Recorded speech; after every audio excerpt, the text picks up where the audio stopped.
Okay, I just want to say a little bit more, but then I'm going to stop and ask you to ask me what you want to know, because then I can be more precise in helping you. What I haven't said so far is about, I said a little bit, but the kind of temperament that it's useful to develop in yourself if you are going to be a screenwriter. The reason it's so difficult being a screenwriter is it's a very collaborative business, making film. And being collaborative is difficult. And the second reason is, for historic reasons, I think, the screenwriter does not have as much respect as I would wish, or as you would wish. When cinema began, I mean, as you know, it was a fairground event. Somebody would put up a tent and would have a projector, and they would show a picture of a train coming at the camera, and people would pay their nickel and go in and scream, you know, "Ah, train's going to get me," because they'd never seen moving pictures. It's still like that. It's still a bit like that. And you don't need a screenwriter to have a train come at you. So they've never really thought that screenwriters are all that necessary. A lot of directors don't really feel screenwriters do much. I can't remember which famous Hollywood mogul in the 30s, probably you know Amanda, called screenwriters schmucks with underwoods. Underwoods are typewriters, and a schmuck is not somebody you want to be.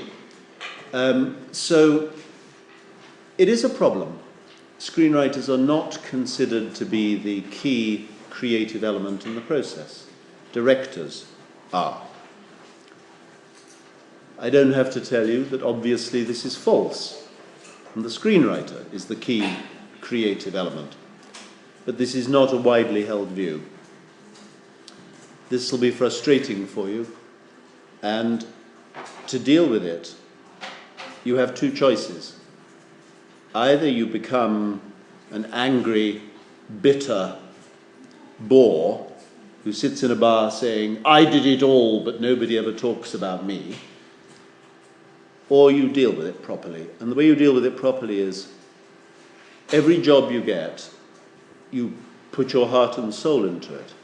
Of course, how else can you do a good job? But afterwards you let it go. You have to become Zen. You let it go. You act as if it's not your baby anymore. Somebody else owns it. Hi.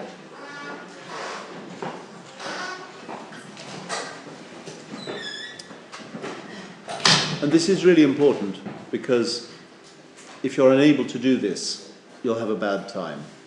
If you are able to do it, you can have a very good time. And as a matter of fact, I think it's a good recipe for life, to pour yourself into everything you do fully, and then don't possess it, don't own it, don't act like it's yours. I would guess most of you are too young to have children, but when you have children, this very much applies. You give your child everything, and then they go. And that's very important. They've got to go. If they don't go, you've got a child that's never grown up. So everything you do is like your child. You have to let it go.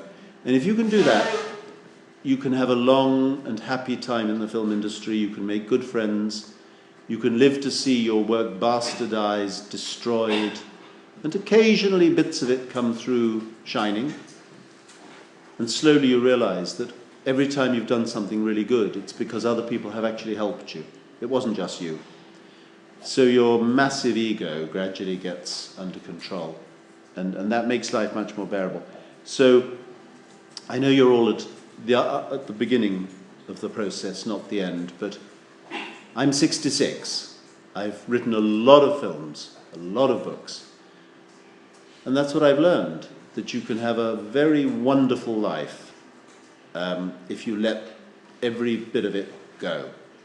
And stay friends with the people, even if they treat you badly. They don't mean to, just because they are full of anxieties about their careers. Stay friends, say, okay, that's how it goes. So I sent you that amazing script, you never replied, you've disappeared, you found somebody else. I mean, I wrote a film recently called Unbroken, which is coming out at Christmas. It's adapted from a book. I sent my script in and they said, this is amazing, you've completely solved all our core problems, now we can go to a director with it. So they did, and they went to Angelina Jolie, who had made a film a little while back, which was actually good, you know, she's not an idiot. And so I was happy about that. I never heard a word from her or from Universal, who were doing, not a word. After a bit, I hear from my agent that she's hired the Coen brothers to rewrite it. So they rewrite it. I have no idea whether it's being shot. Next thing I hear, it's been shot. And they've made it. I still don't know anything. Then there's an arbitration to decide who's the screenwriter. These arbitrations happen in Hollywood. It's run by the Writers Guild. And the Writers Guild appoints a panel of 3 volunteers who are all screenwriters. They receive all the scripts anonymously. So you're writer A, writer B, writer C. They don't know who you are. They read all the scripts, they look at the shooting script, and they decide who gets credit. And there are very strict rules about who gets credit. You've got to have done over 1/3 of the script to get a credit.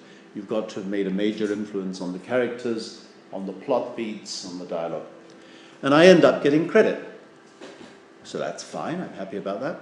So the credit is the first writer, Richard LaGravenese, me, and the Coen brothers, who count as one writer because they're a team. So that's how the credit will go on screen. It's nice, I'm happy about that. Still haven't seen the picture, still don't know anything about it. Nobody in the production has ever spoken to me. You know, I'm dead. So what do? You know, you can get very angry and tell your agent to shout at them, but what's the point? I know what's happening. It's not because they hate me. It's not because they despise me. It's because they're focused on, they're very busy. They're in a cutting room, they're in a dubbing theatre. Why do they don't need me. Why would they talk to me? Now, if they were proper, mature human beings, they would do it. But there aren't many proper, mature human beings in the business. And I understand that. That's okay. They're still good people. So I say, okay, it's all right. I hope the film's good. I haven't seen it yet. I hope it's all right. It's got my name on it. We shall see. So you just have to take it like that. If you say, why hasn't Angelina Jolie called me? You're going to have a short life. You have a heart attack.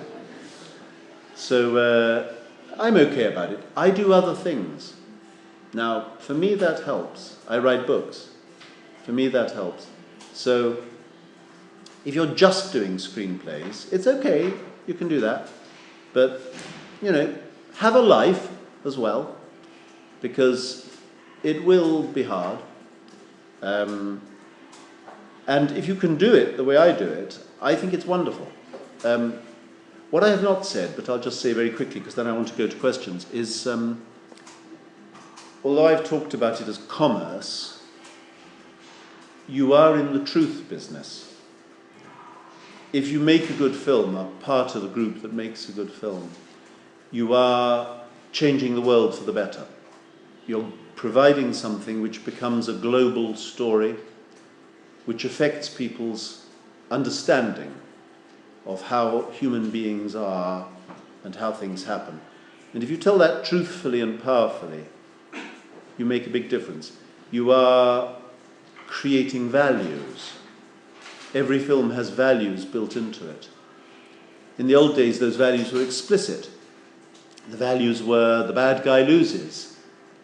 The cheat, the man who cheats on his wife loses. The good woman wins. In more recent times, we have films where the good woman loses. The cheat wins. But we're still dealing in truth. They're still presented as truth. And we are creating values.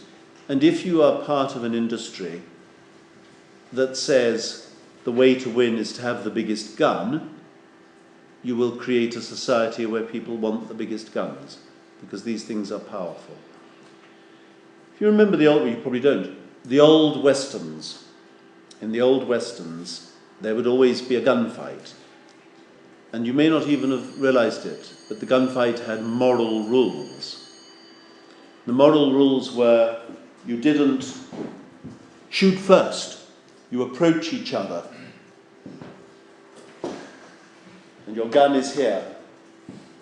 And you're both in the open. You're not up in the hotel with the rifle shooting the person dead. That's no good. That's not what a real man does. A real man takes the risk. And it becomes a moral encounter. And of course the good guy's going to win, because luckily the good guy can do it faster than the other guy. Thank goodness. But he's out there exposing himself to risk, and that entitles him to kill the bad guy. It's a very moral point. It doesn't happen in the real world at all. Never happened like that in the Old West. It doesn't happen like that in war. It's not how things are. You're driving along and a bomb blows you up and you're dead. Nothing you can do about it. But it's a story. And it's a story that's pregnant with values, and you are putting the values across. So if you say, make a film in which, take the TV series 24. It's all about Kiefer Sutherland he's got a member of the terrorist group. How can he get this guy to give him the information he needs to stop the great devastating explosion? What's he going to do? He's got to interrogate the guy. He's got to put pressure on the guy. Eventually, if Kiefer Sutherland, is ruthless enough in his interrogation, he might get the information that saves the world. So it's an apologia for torture. That's what 24 is. Those programs were shown in the CIA training programs as part of the moral acclimatization to persuade their operatives that torture was acceptable. I think, although it's a very exciting TV series, I think it's despicable and has created a dangerous value set. It never used to be that way. It used to be that in every story, the torturer was the Nazi and was bad. We've now got the odd film in which the moral is you have to do what it takes to get the information.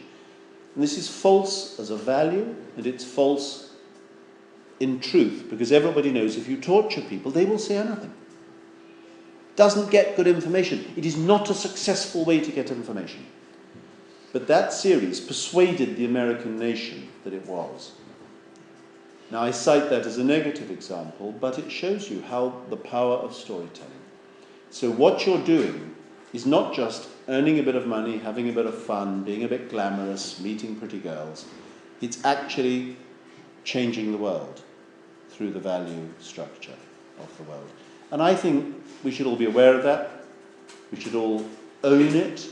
It doesn't mean you're going to preach, but it means that underlying everything you're writing is a set of assumptions about how things happen. If you're completely cynical, and you believe in the end that the world, the races to the strong, this life is a jungle, it's all about being the richest and the most powerful, and that's all that matters, then you can write stories about people who, Ayn Rand type stories, where you are a powerful individual who in the end destroys everything in your way and you rule. Okay, if that's what you believe, write those stories. It's not what I believe at all. So I don't write those kind of stories. But let the values fight it out in the values marketplace. The whole Ayn Rand, I don't know if you know Ayn Rand, wrote The Fountainhead and Atlas Shrugged, 1950s American philosopher, novelist, who is hugely admired in Silicon Valley. All the people who run Google and Apple and Facebook and so forth, they all are followers of Ayn Rand. And her view is militant individualism, that in the end the strong must rule and the weak must die. It's sort of evolution in its most extreme form. And all forms of liberalism or certain socialism are just a mistake. They don't understand it. It's a monstrous creed, and these people who've made themselves billions, it tells them that they're entitled to rule the world. So how do you spell the name of this? A-Y-N is the first name, and then R-A-N-D. Very, very influential. Her two books, The Fountainhead and Atlas Shrugged, have both been made into films in the 50s, I guess. But her thinking it's very American. It's the exact opposite of what I think of as the European model, which is social. We kind of believe we live in society, and if the people around us are starving, it hurts us. The Ayn Rand view is, let them starve, let them die. The people who are capable and strong, and it's sort of eugenics, really. It's kind of Nazi. Horrible, horrible. But these tech rulers, who are incredibly arrogant, they've made enormous amounts of money, and people who make enormous amounts of money suffer from the delusion that they're very brilliant people. And it isn't always the case. I mean, the bankers who make enormous, you don't have to be clever to be a banker. You know, you're handling money all the time. All you do is a little bit of insider trading, which they don't admit to, and you get fabulously rich. You then start acting like, because I'm so rich, I must be wonderful. It's a very common delusion. It happens in Hollywood as well. People who are very successful, they believe their own legend. And then, of course, believing in their own legend of exceptionalism, they want to believe that exceptionalism is what makes the world the way it is, instead of collaboration and cooperation. And I profoundly believe, I think this is philosophy, but I believe human beings are cooperative animals, not competitive animals. That's my belief. I think competition brings out all the worst. Of course it creates wealth and so forth, but it makes people afraid of each other. And fear is at the root of all the horrors of the world, I'm sure. All these people of Islamic State who are doing these terrible things, a lot of them come from my country. These are people who came from Pakistan, their parents came from Pakistan, who've been humiliated for generations in our country by people despising them because they're brown-skinned. So, they get more and more angry, and they finally see an opportunity to go and kill somebody. And that's what they're doing. So we've done that to them. Anyway, why don't I answer some questions, and then I can focus on what you would actually like to know. Young professor. Yes. As we were speaking before, Shadowlands. I'm very curious about the change of the end of Shadowlands, because the theater plays ends with relation to the word shadow, with the word shadow, etc. And the film ends more visually. How you came to this kind of changing of the end? Was an idea of yours, a suggestion of some producer or director? Or? Well, a film is very different from a play. A play is a verbal experience. I structured the play around 3 big speeches. The main character comes on at the beginning and he's addressing an audience, I mean a notional audience as well as the real audience, and he's been asked to speak about love and pain. How can a God of love allow there to be suffering in the world? The real person who it's based on wrote and spoke exactly on this subject. He's got the answers. He gives you, and it's about a 7-minute long speech about how can a good God permit suffering in the world. And his answer essentially is, he allows suffering because it's suffering that forges our souls, that this is a soul-making place, this world, for the next life. I was raised a Catholic. I know all this stuff. I'm not a Catholic anymore, but I was raised it. C.S. Lewis wasn't a Catholic, but it's the same theology. So he makes this lecture, which is, I would say, complacent. Then we go into the story, and by the end of the first act, he's come up against some suffering himself. The woman he loves is dying of cancer. So we begin the second act with the same speech. But as he speaks it, it crumbles.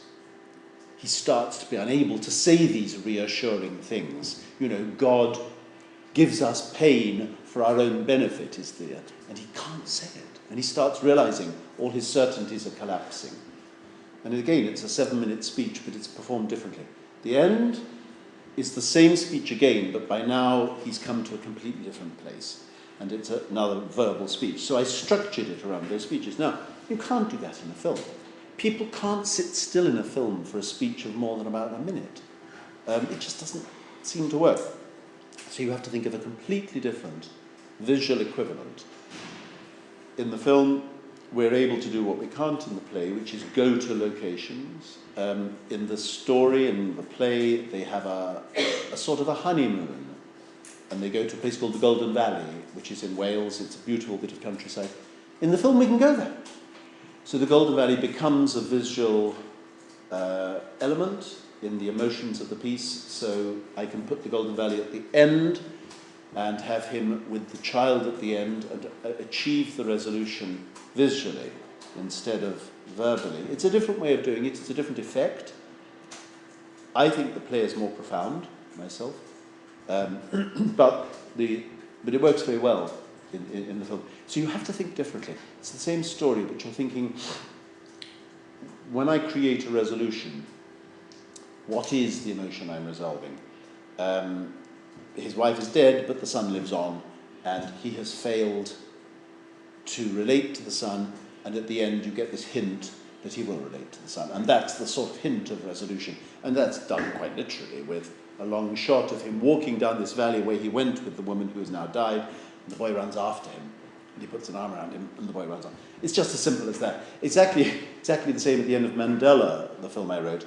The last shot of Mandela, fantastic, extraordinary shot done from a helicopter. It's the old man walking the hills of his childhood, and as he walks, a little crowd of kids come running after him, and you're seeing this from a helicopter.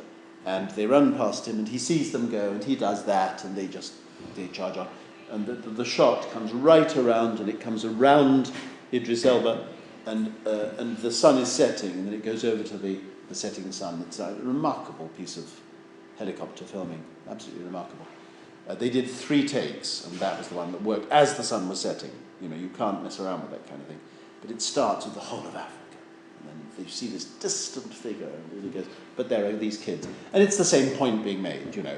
The future has been passed on. He has passed on to the kids, the future. So you think visually. You're still storytelling. I should have said, screenwriters do not write dialogue. They write story. You could write a whole movie without a single spoken line, and you have written it, you the screenwriter. There was a film, The Artist, where the screenwriter, I think, might have got a nomination for an Oscar. And everybody said, well, how? What did he do? It's because people are stupid.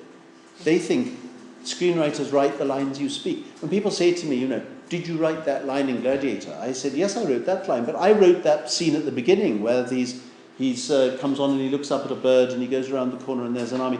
And I wrote that as pictures in order to tell the audience this is a man whose mind is on other things than war.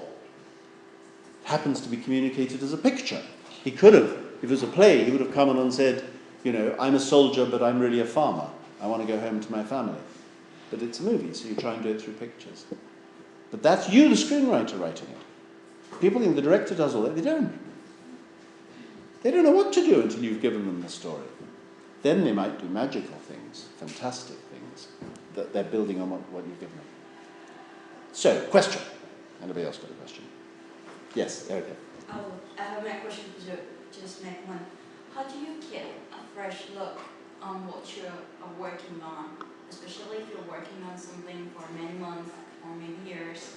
And on the other side, how can a development executive or story editor have a fresh look on what you are writing for a long time? It's very, very difficult. After a certain point, it becomes impossible. I mean, after, I would say, a year or so, you know, probably the project has died. It's really difficult. You need to have a sort of excited momentum. I think partly new people come in, but freshness goes, you're completely right. And for you as a writer, after you've done more than 3 or 4 drafts, it's very difficult. And what I do is, I work on many things at once. I don't work on one project. And that takes me away. My mind is filled with the other project. When I come back, sometimes I see it as if I hadn't written it. And that's quite helpful. From the writer's point of view, the other way you get freshness is the development executives give you new ideas, usually by asking new questions. And that can be quite exciting. They might say, we just don't quite get why the hero loves the heroine. You tell us. He does. That's something Sidney Pollack actually said to me when he came over for Shadowlands. He was he made a film called Sabrina, and it was a remake of the film by Billy Wilder. And in the Billy Wilder film, I think it's Bogart and Audrey Hepburn. Yeah.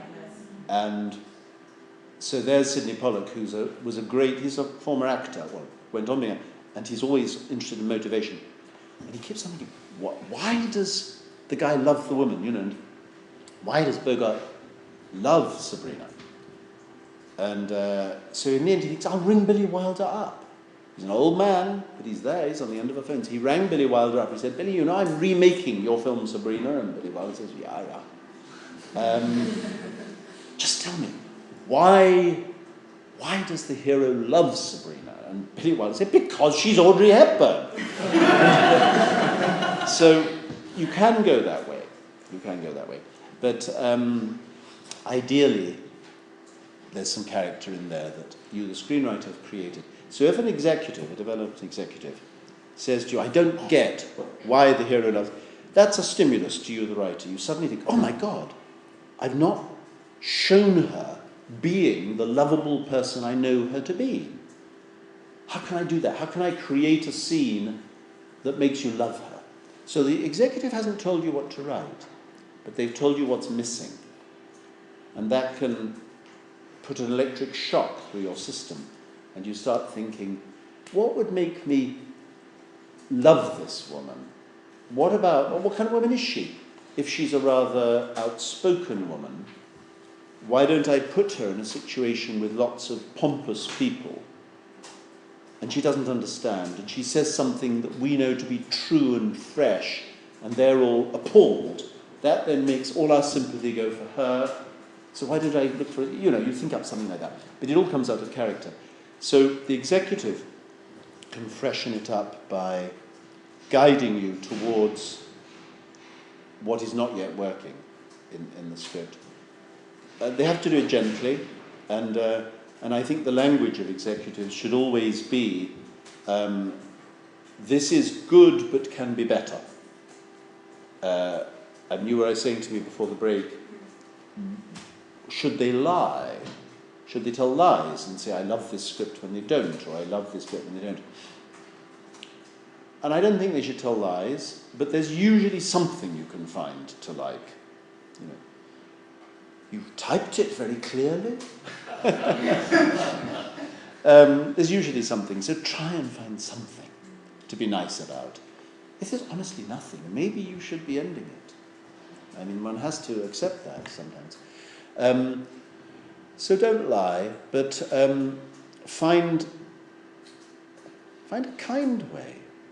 I mean, imagine if you have a friend who's dating somebody who you don't like. Well, how do you talk to them? You don't say, that's a loser. What do you see in that loser? Because that's insulting their taste and their preferences. So what you say is, I don't feel I've got to know him yet. I'm feeling right now as if there's something about him that is shutting me out. What is it? He's not quite, what do you see in him? And you sort of do it like that. You find ways of implying that you don't really get on, but you don't insult their choices. Because, there's nowhere to go from that. So, another question. Yeah. About Miserable, we have a novel already written, a musical already composed, and we are not so free about what we can do. So what's the role of the writer in this in this line of work. And also, I believe if someone wants to make the movie of a musical, is to say something new, not just placing the music on screen. So, what, for your experience, what the movie give us more about this line of work? Yes, you're right. It's very difficult to turn a musical into a movie. They usually fail. Phantom of the Opera was made into a disastrous movie. So when I was asked to take this on, I had two requirements that I gave myself, really. First of all, why even do it? Why take? 65 million people have seen the show. Why even bother to make a film? And the answer has to be because you think by using what film can give in terms of locations and set and so on, you can create a different experience and you hope a stronger experience. But of course, it's very easy to create a weaker experience, so it's by no means a given. Anyway, I was asked to do it, and I gave myself two rules. One was, the show is much loved. As much as possible, I change nothing. My job is not to, we say in American, if it ain't broke, don't fix it. It's working, it's good.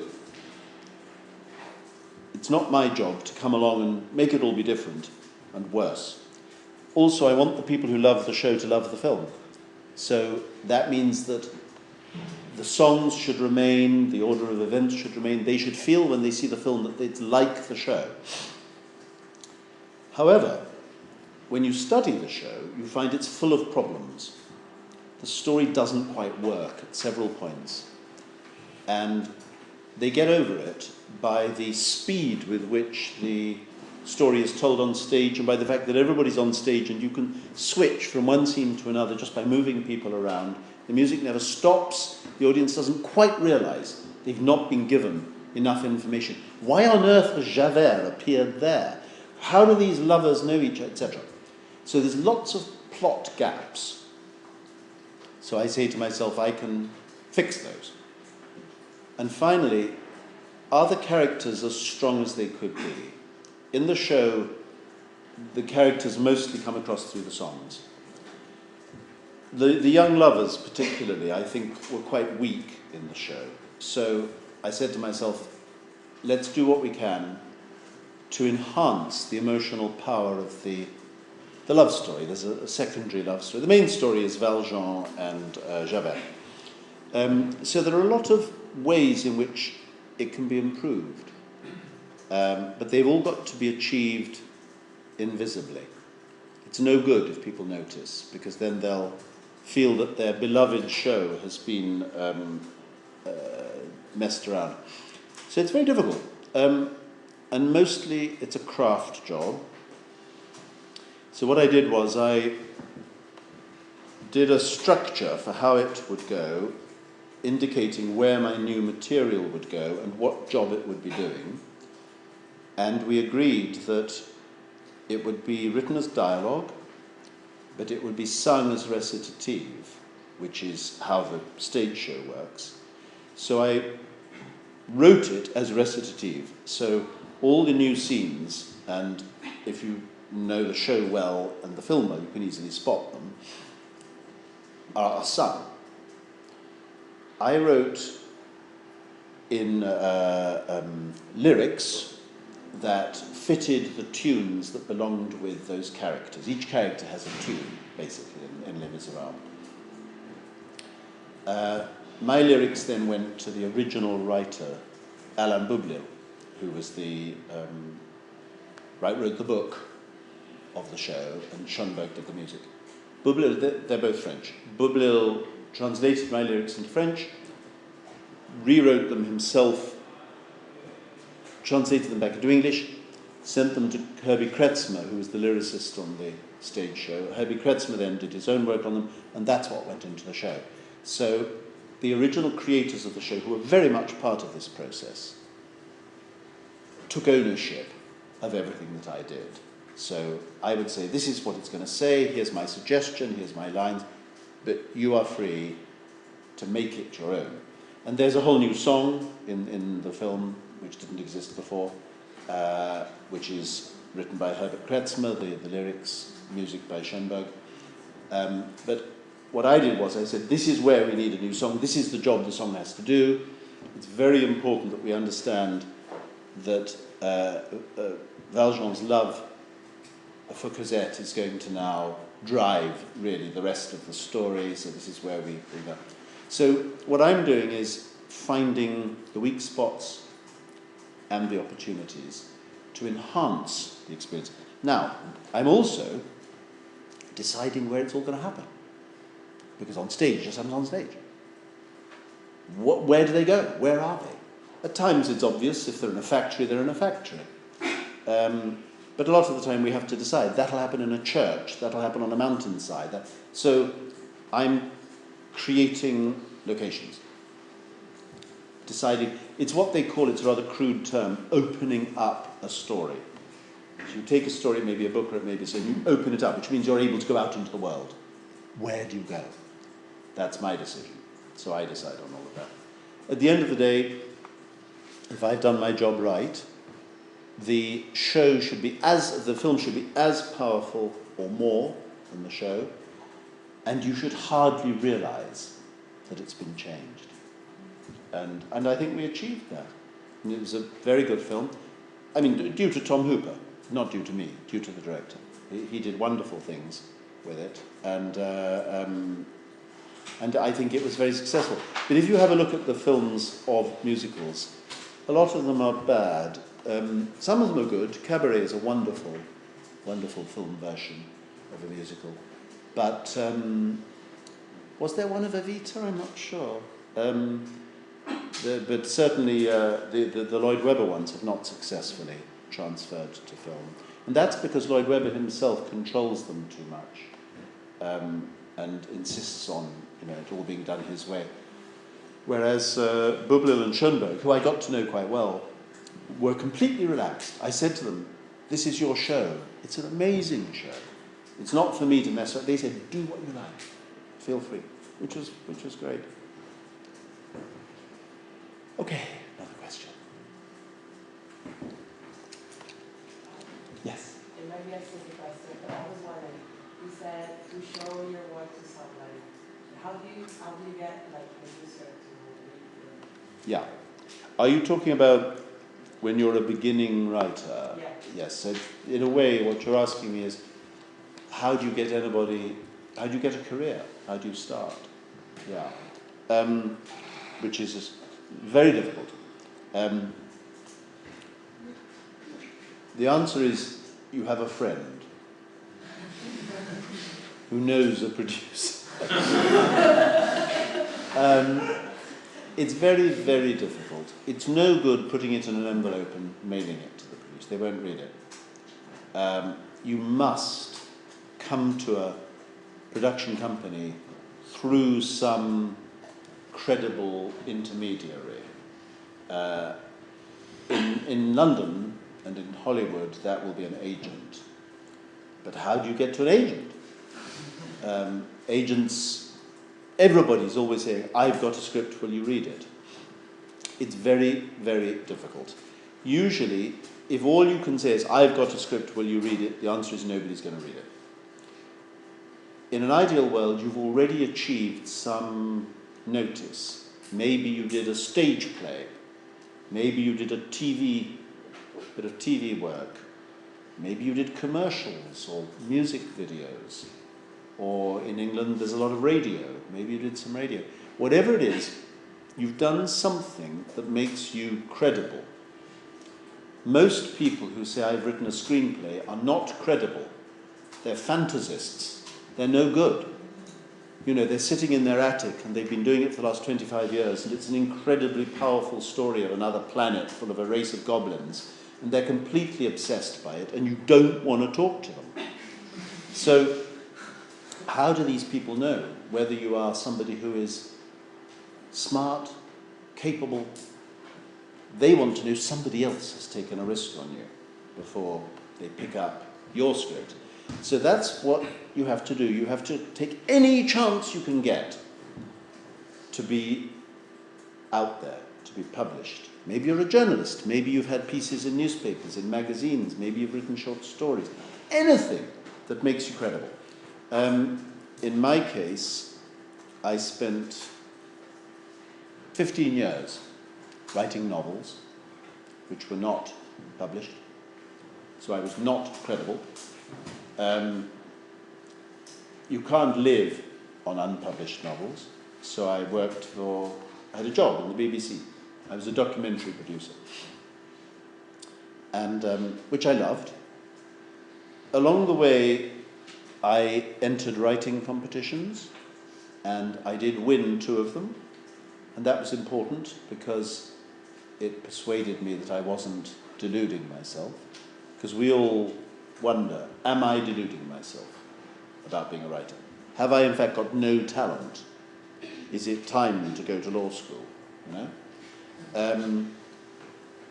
You get a bit of encouragement. It's very important. Nobody can live on no encouragement. I wrote a radio play, which was accepted and performed. And that was great. And the people at BBC Radio said, we'll take anything you write. It was heaven. So I rushed home and I wrote 6 more. And they rejected all 6. So I went on with my novels. Each novel, it didn't work. I had an agent. The agent said, I'm sorry, it's not working. So I do the next one. But I was working at the BBC, shooting very basic, simple documentaries, nothing special. 3-day shoot, 3-day edit, that sort of thing. Television journalism, really. But I'm putting film through a cutting room, and I'm learning without even realizing it. And one day one of my colleagues said, we want to do a drama with actors, but we're not the drama department, so we don't have a budget for actors. But we found that in BBC Wales, because in BBC Wales there's a political lobby for Welsh language, so the BBC feels obliged to have some Welsh language television. Nobody watches it, but they have to.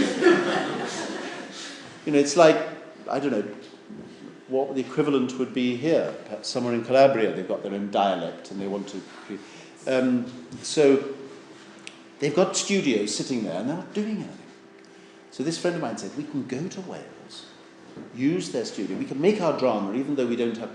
But what we need is a script. Can't afford a writer. But apparently, you're a writer. Because we hear you get up early every morning and write novels. So I said, yes, I do. So would you do this, for nothing? Would you write a script for us? And they were my friends. So all right. So the subject was to be Martin Luther, the reformer, not the black guy who got shot.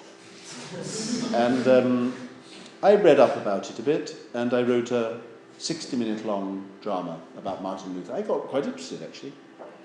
And my friend who wanted to do this sent it to an actor in England called Jonathan Pryce, who's a very good actor. And he read it and he said, I like this, I'll do it. So, and then they used this Welsh studio, and they made this little film. And it was okay. It wasn't anything special, sort of TV drama. But the friend who'd done it, and the friend who directed it, and me who'd written it, all enjoyed it. So my friend who'd produced it said, let's do it again. And they had a subject. And they said, it's about this English professor called C.S. Lewis, who wrote the Narnia stories. And I said, I don't want to do that. He was what my mother called a wet protty. A wet protty is a Protestant. And my mother was Catholic and thought that Protestants were all hopeless people. And I'd never read the Narnia books, didn't know anything about it. But my friend said, oh, please, it won't take you long. And he told me the story, and it was a sort of love story, etc. And I remember I was making a documentary in Budapest, and I read these books in the evening after filming, and I thought, well, maybe there's a story here. What I didn't realize was it was a story about me. It was a story about fear of emotion. I told you earlier, fear of emotional commitment, which is what was happening to me. So I wrote it very quickly, 3 weeks, and they made a film out of it, and it won the Best Drama of the Year in television, BAFTA. And suddenly everybody wanted me to write for them. And that was the beginning of my career as a screenwriter. Just as an aside, my novels, my failed novels, there they were, doing nothing. I started writing for the screen. I became very successful. And twice Oscar nominated, lots of big films, but frustrated, as I've described to you, by the lack of control. And so I thought, I will direct my own film. I will write and direct my own film. Actually, I was asked, the people at, I'm trying to remember where I was at the time, at Fox, said, do you want to direct a film? And I said, but I haven't ever directed a film. And they said, that's all right, we'll help you. So I thought, well, yes, okay. So I had small children, and I wrote a film that was set 15 minutes away from my home in England. And I thought I can go there and be back at lunchtime and back in the evening, which was a fantasy, of course, because if you direct a film... I did come home, but my wife said, you might as well not have bothered. You never spoke to us. So I made this film, it's called Firelight, and I loved it. I loved making it, but it failed completely. Failed critically, failed commercially. So that left me with a problem. Do I go back to my screenwriting where I'm frustrated? So I thought, I'll go back to the novels. So I thought, what did I do wrong as a novelist? What I did wrong was I was too clever. I was too busy. I studied English literature at Cambridge. I was too busy writing the kind of book that a textual critic could find hidden depths in. And it's a great trap, this. And it's a trap. Don't fall into this trap about films. Don't go in for cahiers du cinema. Don't get too clever. Don't start analysing your own films as if you're an academic. You're a spectator. And I'd done that with my books. So I thought, how can I stop this trap? And I thought, I'll write for children. So I wrote a kid's book for sort of 10-year-olds called The Wind Singer. And it was a huge success. It's been sold all around the world, in 30, including Italy. And I suddenly had a career as a writer of children's fantasy. And I've written 7 of those.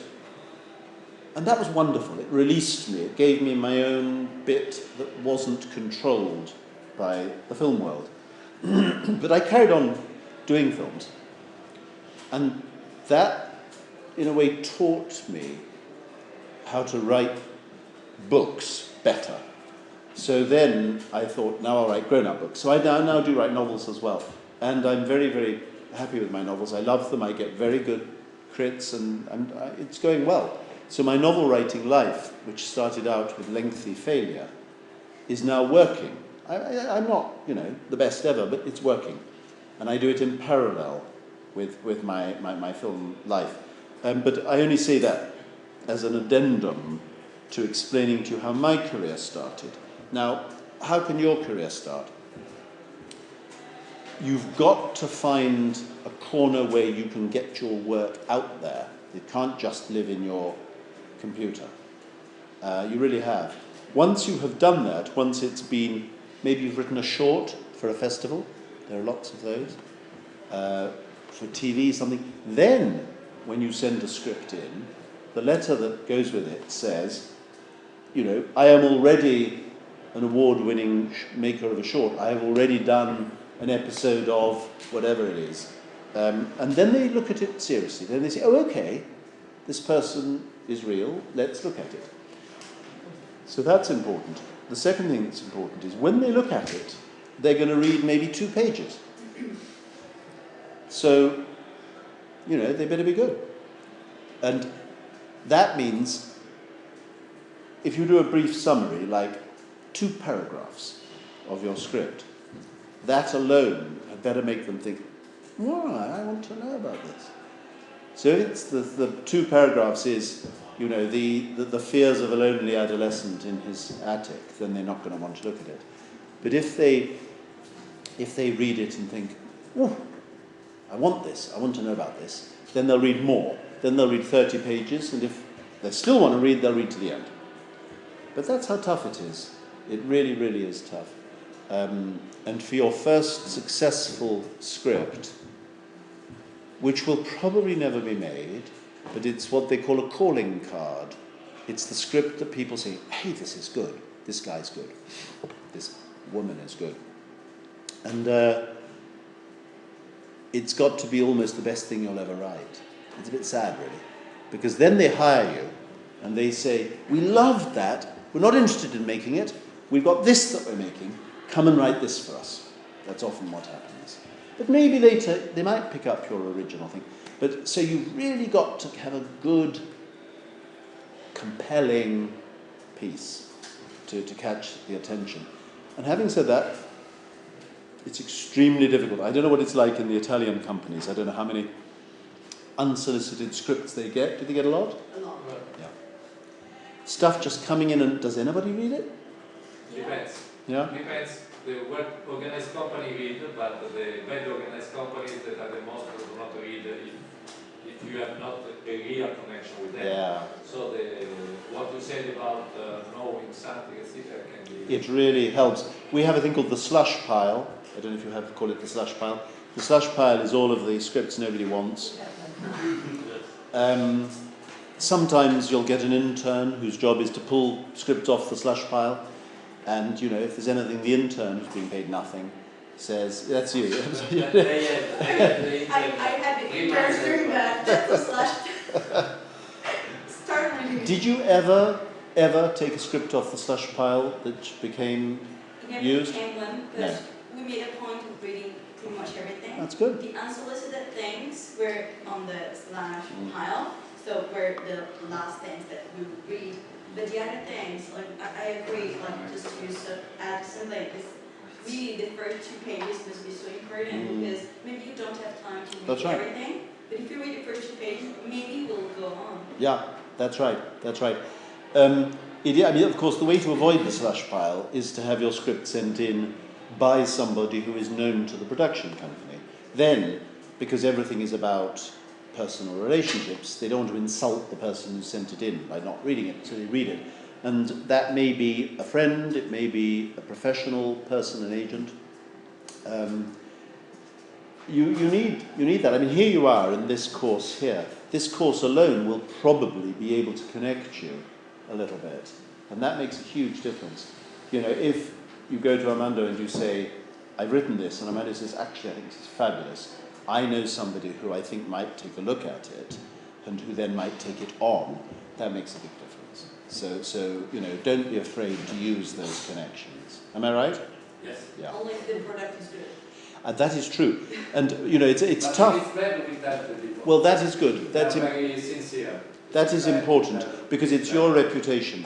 If he just passes on junk all the time, then nobody will ever look again at something that comes from him. And this is the filter process. And it's a good process. All the time, all this rubbish is being filtered so that only the gold comes through. And if you're writing rubbish, then, sorry, you're going to be filtered out. Let me answer another question. Anybody else? Yes? How much is important for you in a story the contrast between about values or opposites to highlight the message that you will communicate? And so, in all your stories, you have a common line about a particular value, or is totally a journey to mystery all the time, every time? And how much is important for you? And what kind of story do you think we need today in this world? It's a difficult issue, this, because I did speak about the enormous power of cinema and television to generate values in a society. However, you can't create a story to deliver the values. It can't go that way around. The values come out of you, and you don't even know it's happening. When you create a story, you're entertaining. You're trying to you're thinking to yourself, is this fun? Are people going to enjoy it? Are they going to be excited by it? Are they going to have powerful emotional response to it? You're not saying to yourself, how can I deliver a message? There are some films that have done that successfully, maybe some of the Capra movies, but it's a hard thing to do without annoying the audience. And I don't advise it. The point about the values, in a way, comes afterwards. You look at your work and you realize, oh my God, actually I was advocating the following. And you didn't even know it. And similarly, there is no way you put a value into a film that you yourself don't believe. You wouldn't be able to do it. So what your work does is express who you are. And if you are somebody who has no value system and just wants to make a living, that's what will come through. If you do have a value system, that will come through whether you realize you're doing it or not. It's only later that I look back and say, I'm proud to have done that because I think it helps make the world a better place. And we all want to do that. We all want to make our mark in some good way. But you mustn't plan it that way. You mustn't say to yourself, how can I get to the point where my central character makes the big speech that tells everybody the truth? That's not going to work. You make it so that your central character is that value in what he or she does as she goes along. I had an interesting problem of this with the Mandela film because my motive in taking it on, I believe that what Mandela did is extremely important. And to put in a nutshell, I analysed what is it that this man did that makes him great. Sitting in prison for 27 years does not make you great. And the answer was simple. He understood in a polarised situation where a minority white government has all the power and all the guns and is oppressing a majority poor, unarmed black population. So all the guns with the white guys, all the dying is among the black guys. He understood who's afraid here. Not the black guys. It's the white guys who are afraid. Everything they're doing is driven by fear. Their oppressive system is the creation of fear. They're frightened of being overwhelmed. They're frightened of having everything taken away from them. 4/5 of the country is black. They're absolutely terrified. So Mandela says the way you deal with this problem is by making them stop fearing us. The exact opposite insight to the way you deal with this problem is you kill them all. And in most seizures of power throughout history, that's what happens. Most revolutions are done at the point of a gun, with an army. Mao said, how many battalions does the Pope have? It's a completely moronic thing to say. I don't believe that revolutions happen at the point of a gun. I think they happen through ideas. And the Mandela Revolution is one of the purest examples of that in history, where he set himself to make the white leaders lose their fear by saying, look, I'm black, I'm a black leader. What do you think I'm going to do to you? And they said, if you ever get power, you'll kill us all. He says, no, I won't. If I do that, I set up another cycle of hatred which will rebound on my children, my children's children. I want to get beyond the hatred. And he persuaded them of that. So my job then was to get that into the film. It's a concept. And it was a matter of trickling the idea through so that you saw it gradually coming to him. Then you saw the key moments when he was saying this to the white leaders while still in prison. But then finally he comes out of prison, and what does he find? He finds that his problem is not with the white guys, it's black violence that's the problem. This is how the film heads towards its last section. So he has to go on television, and he has to say to these people what he's been saying to the white people. And the kind of turnaround of this is I think, wonderful, and really makes you understand why he was so great. But I was trying not to deliver that as a message, but to deliver that as a character discovery of that man. I don't know how successfully it worked out. I was very pleased with the way it came out. I think it's extremely moving when he makes a television speech in the film towards the end, and in which he says, the job of a leader is to tell his people when they are wrong. I am telling you, the people are being violent on the streets. I am telling you as your leader, you are wrong. You want guns, I will not give you guns. You don't want peace, I will give you peace. Peace is the only answer. Put the guns away, go home, vote. And Idris Elba, who acted it, did it absolutely brilliantly. It's incredibly powerful. But I love that line, I am your leader, I tell you, you are wrong. It's the exact opposite of what most of our leaders do.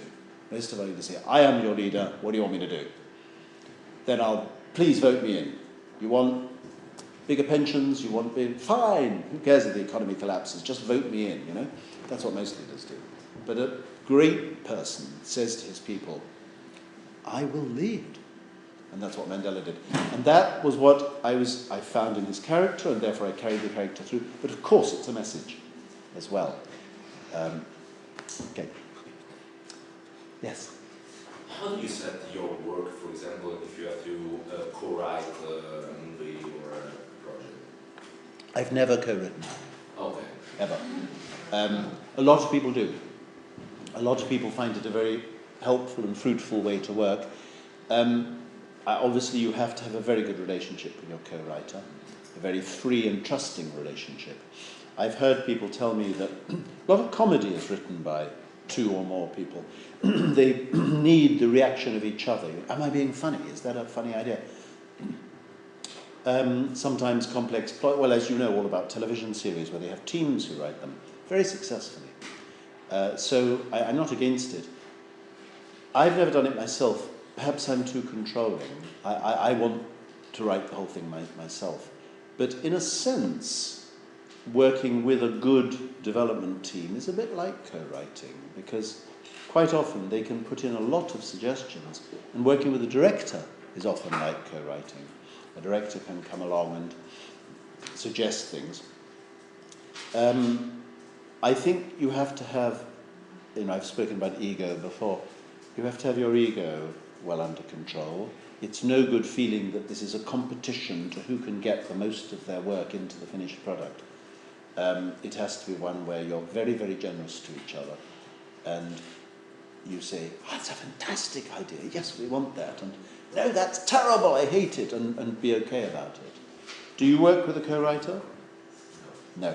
But it can be a good way, particularly if you're a bit unsure of your project. You can help each other to keep going. I mean, some people find it difficult to drive themselves onward with writing. By the way, a word or two on that. People often say, what's the most important thing that I have to do as a writer? To which the answer is obviously, write. A lot of people don't write. They put it off. They make plans. They talk about it. They don't actually sit down and write because they're frightened. They're frightened that when they start writing, it won't be any good. And that's why I emphasize the idea of start writing as if you're not writing. You say, this isn't the real thing. And this is how you deal with writer's block, by the way. If you find yourself blocked, it's very unpleasant. The reason you're blocked is your critical faculty is stronger than your creative faculty. And there's a voice whispering in your ear saying, this is garbage. Everything you're writing is no good. Why are you doing this? And so you stop. So you have to stop that voice. So what you do is you say, okay, everything I'm writing is no good. I've reached a brick wall. What I'm going to do is I'm going to make notes for the next section of what I'm writing. I'm not going to write it. The critic can go away. These are just notes. It won't be properly laid out or anything. But let me get the ideas down so that when I'm ready to return, I've got something to return to. Just start doing those notes, and I swear to you, within 2 minutes, you'll be back writing again. It's just a way of stopping that critical voice. But it's letting yourself off the hook. Writing with other people can be helpful in that respect, because you say to the other person, I've gone blank, I don't know what happened, and they say something. And so I think it can work very well. Yeah? I've always been curious about how long does it take and how do you get information to write about a topic that you're not familiar with? I mean, do you read books by yourself about the topic, or do you take some expert to let you have this information? This is the research period, and research is very important, obviously. I've written many films on real life subjects, about real people, and the research process can be quite lengthy. You begin by getting on top of your subject, which means there'll be some basic books or person you can meet who tells you about it. Usually with me it's books. So I then got the broad overview of the subject. Out of that I start to find a way of approaching it. Let me give you an example. I'm doing a television series right now. It hasn't happened yet, but I've written the first episode.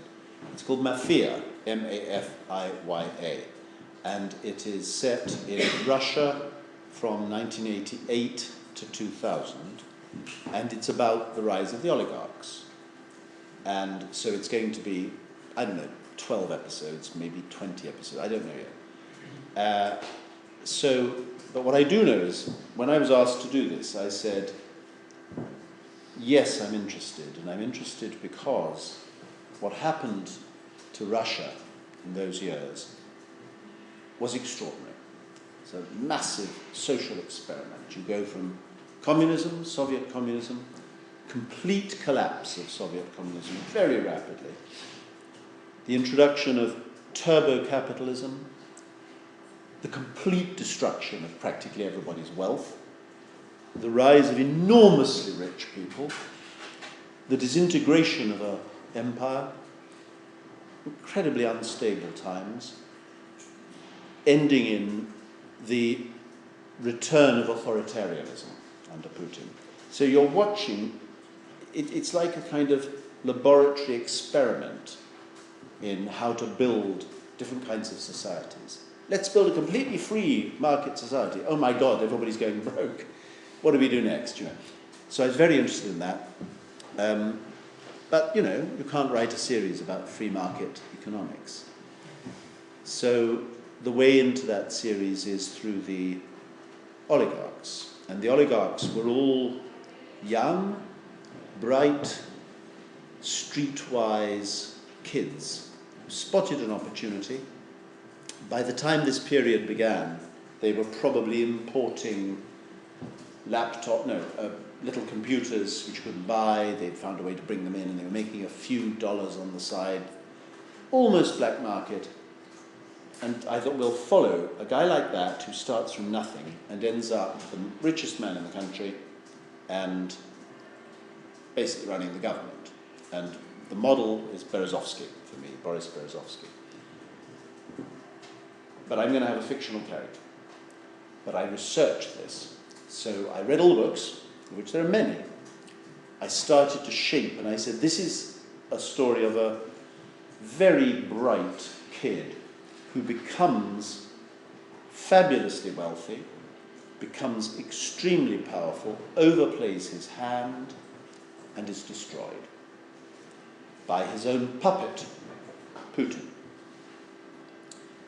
So I've got my structure, I've got my character arc, but I need a lot of information. I've been to Russia several times actually, but independently. My daughter is a Russian specialist. I read, then I have a series of meetings with people who really know about this. I watch a lot of TV made by the Russians, and I start to absorb information. And I suppose I spent about a year doing that.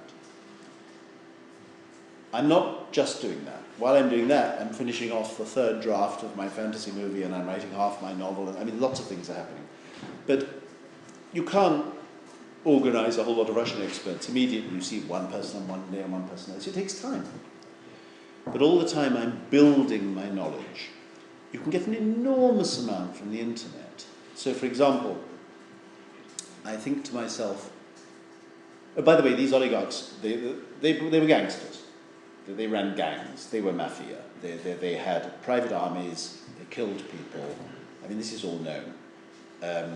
So I then thought, there were real gangsters in Moscow and everywhere else. In the Soviet era, people don't realize this.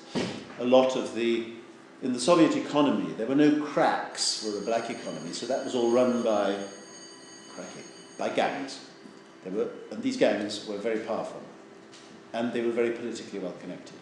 So when the oligarchs started to rise, they came up against the gangs, who basically said, here's another source of money, we will demand protection money. So the oligarchs realized they had to get soldiers of their own, and then they fought gang wars.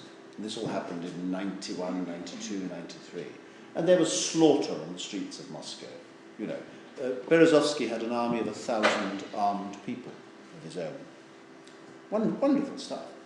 So I'm finding out about this and I'm thinking, where did they meet with restaurant? Were there any restaurants? So I go onto the internet and I find when the first restaurant ever appeared in the Soviet Union, in Moscow, because they weren't allowed.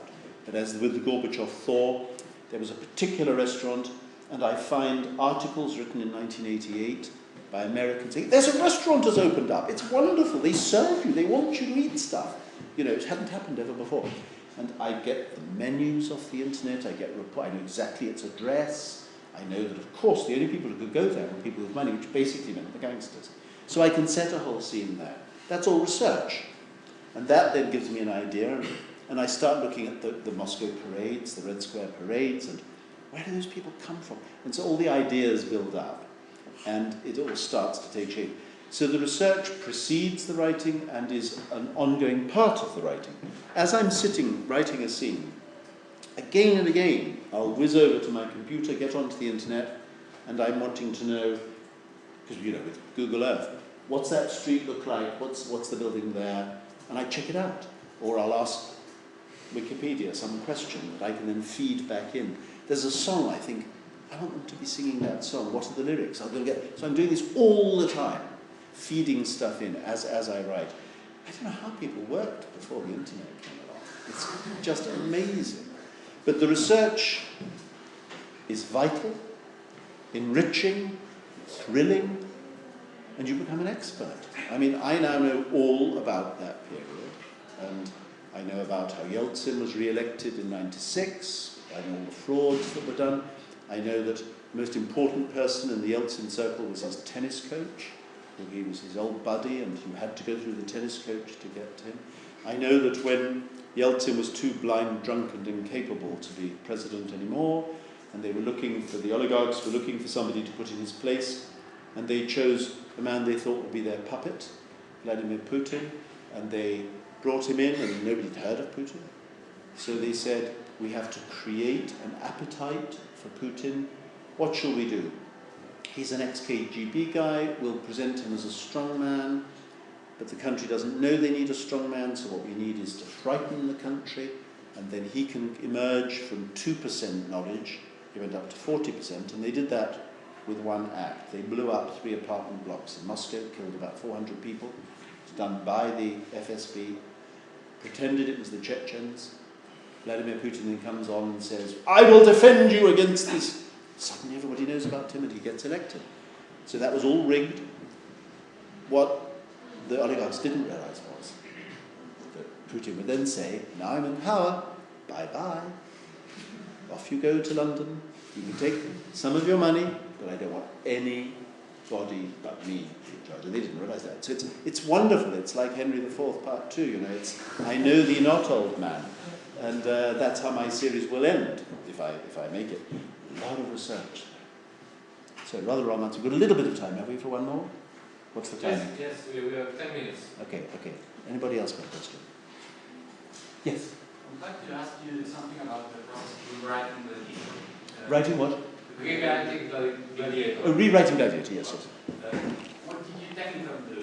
You had a precedent of a screenplay, you trash it out and rewrite it from the beginning, or you start from backwards from the signing order? Well, Gladiator was an unusual case because they were already in production when I came on board. So I started writing 2 weeks before the shoot, and the first 4 weeks of shoot, they were shooting the battle that happens at the beginning of the film, which needed no work by me. Actually, it's not quite true. There's one bit in there that I inserted, but so I had about 6 weeks. In the end, I was writing right through to the end of the shoot, because everything I wrote changed other things. I was supposed to be just working on sort of 4 or 5 crucial scenes. The existing script was there. The fights were all storyboarded. I never touched the fights, so they were already fixed. But as I wrote, I mean, the bit I inserted into the battle, I don't know how well you remember it, but there's a bit where they're riding along, and he says, if you find you're riding along and I can't remember how it is, and the sun's shining, don't worry, you're in Elysium, and we'll all meet there one day. This was me planting the afterlife theme, which runs all the way through. So I managed to get that in, but most of the battle was all being done the way these very big action sequences are done from storyboards. They're very complicated. So I started delivering my scenes, and as I delivered them, it became apparent that I would have to do more. And so I said, fine, I'll do more. And then when the production moved to Morocco, I moved with them, and I was in a trailer at the back. And at one point I was about 1 scene ahead of the shoot, rewriting. And it was very difficult because, particularly for the actors, they got very tense, I don't know what are my lines? I don't know what my character's going to do, But it was great for me because I could watch the characters develop as they shot it. And I remember Joaquin Phoenix in particular realizing what a brilliant performer he was, and that we could do things with him that hadn't been thought to do. So, but it's not all my work. John Logan, who was the writer before me, a lot of his work is there in it. Some of the best lines are his that are there. Some of the best lines come from the actors. The line "Unleash Hell" is Russell Crowe. I could never have written that. I would blush to write a line like that. But it worked. It was fun. I'm having discussions all the time. Ridley is shooting it. At lunchtime I meet Ridley and show him what I'm doing. In the evening he and I are on the phone to Los Angeles to talk to the production in Los Angeles, because we've faxed, in those days it was faxed the pages back and forth. So the whole thing is evolving. I got to a point about a week before the end when I'd written right to the end, so I could go home, because, my family was saying, where are you? They were in Malta at this point. And then I'd hardly landed when they're on the phone and they said, Oliver Reed has just died. Oliver Reed was due to do all the last scenes. Oliver Reed is the one, quello che fa Proximus, That's right. Il proprietario dei Gladiatori. He was going to be the one. His character arc was, he was the cynic who you end up really realizing has a heart of gold.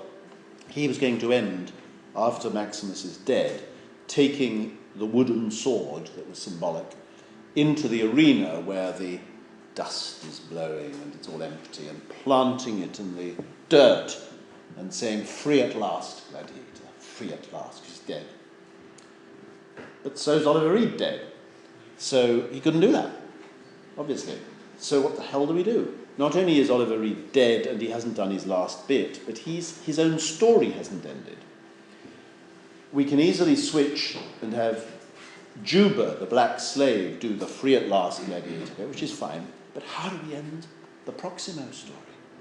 So I went into the cutting room in Malta and said, show me all the outtakes, everything we've got that hasn't been used, that has Oliver Reed in it.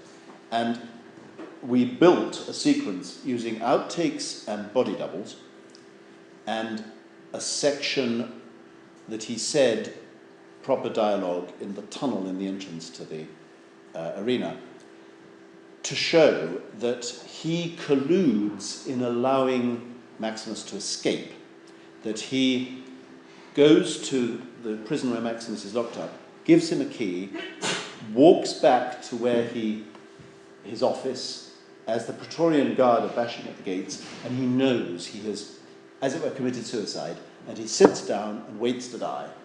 And what he says, Sync, is, what is it? It's dust and... Shadows and dust. Shadows and dust. Now, he'd said that in the entrance to the arena while looking at it, and he'd said it, as you do when filming, 10 times. And the director would say, try another way, try it. Shadows and dust! No, calm it down. And there was one where he just goes, shadows and dust. So he's, right, okay, we'll have that. So he's sitting there, and they have to CGI that he's sitting down and on his face, because he said it's standing up in the arena tunnel.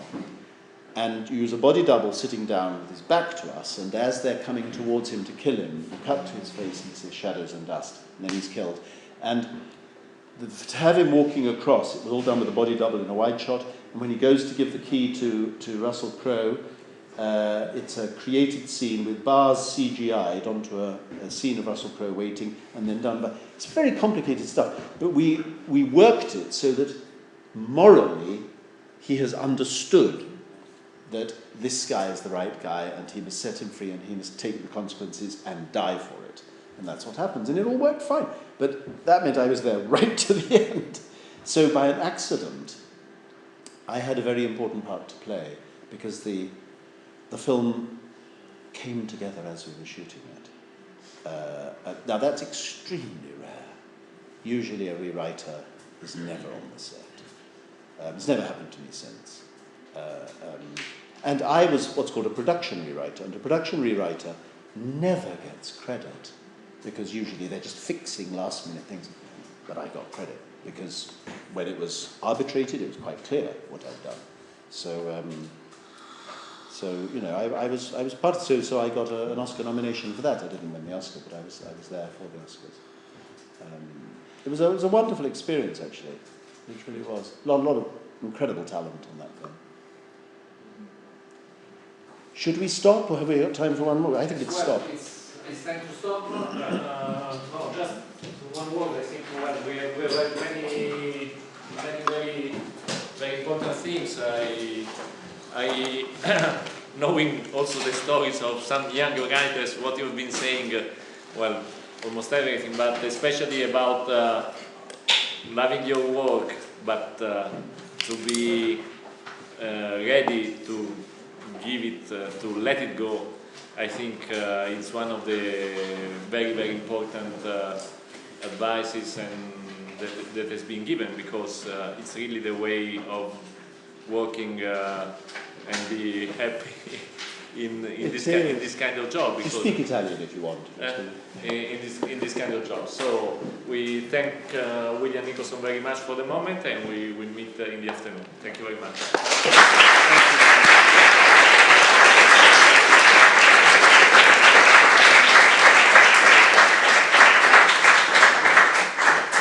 And forgive me if you're present this afternoon, if you hear some of the same stuff again. You might. I have no idea what I'm going to say, but I might repeat myself.